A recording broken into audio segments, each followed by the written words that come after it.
Trying out a new angle today to try and sort out my wonky lighting issues. This is possibly a really bad idea.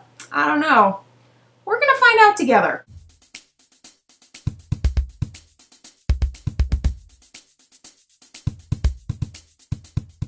Alright, it is the 1st of December, which means it is time for the November wrap-up video. The wrap-up video is the video I make at the end of each month to tell you notable videos that have been made on the channel over the past month, books that I read but did not review for whatever reason, and stuff that is coming up next month. This month mostly focused on the week of videos that I made as a thank you for reaching 1,000 subscribers, but I did have one non-week of videos related video this month, which was my video about Goodreads and social media and things of that nature. That makes it sound like a really smart video, like examining the nature of Goodreads and other social media, but it's not. The thesis statement of that video is basically that I have these things and you should friend me on them if you want. But if you want that information, that is there. And as always, these will all be annotated and linked down in the box. And then there was week of video stuff. First up was a dramatic reading of a terrible creative writing assignment from when I was 14. Next, because it was Thanksgiving, I posted a cover of the beautiful, majestic song, It's Thanksgiving. Then I made a list of 10 ebooks that are free because they're in the public domain and are also awesome. Then there was a slightly tipsy review of the book 50 Shades of Grey. Then book recommendations based on your favorite TV shows, followed up by the Rainbow Spines book tag. And finally, there was some advice for new booktubers. There will probably be more videos of advice for new booktubers, actually, because after I made that video, I thought of a whole bunch of other stuff that I could have talked about, so yep. But yeah, week of videos was like crazy fun. I feel like I will probably end up doing this again sometime because it was awesome. Now on to the books that I read this month but did not review. It was a pretty light reading month, actually. I only read like 4 books in total this month, I think. First up is The #1 Ladies Detective Agency by Alexander McCall Smith. The #1 Ladies Detective Agency is all about a woman named Precious Ramatswe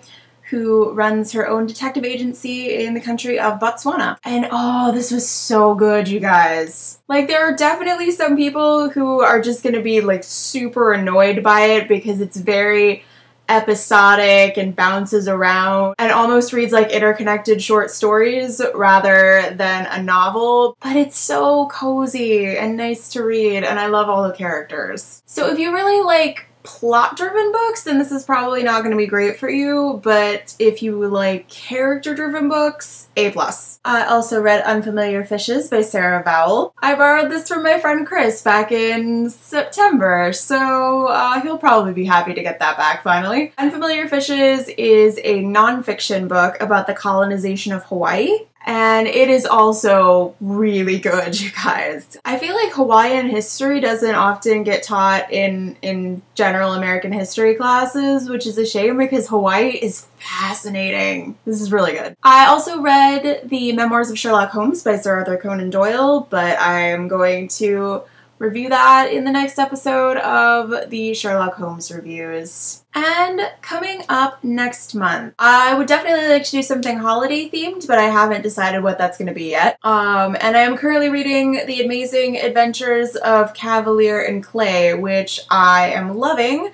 And I will probably do a review of if I can find something to say about it that isn't just like the verbal equivalent of a keyboard smash. Before I go, I want to get in a quick plug for the BookTube Awards, the voting for which is happening right now. I am nominated for the Raffle Award, and you can vote for me if you like, but like, look at my category, you guys.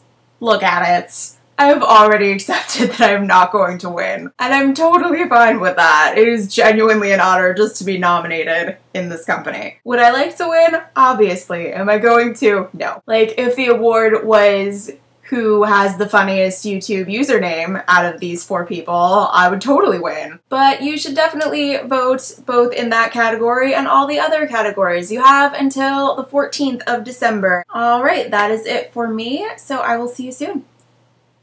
Bye.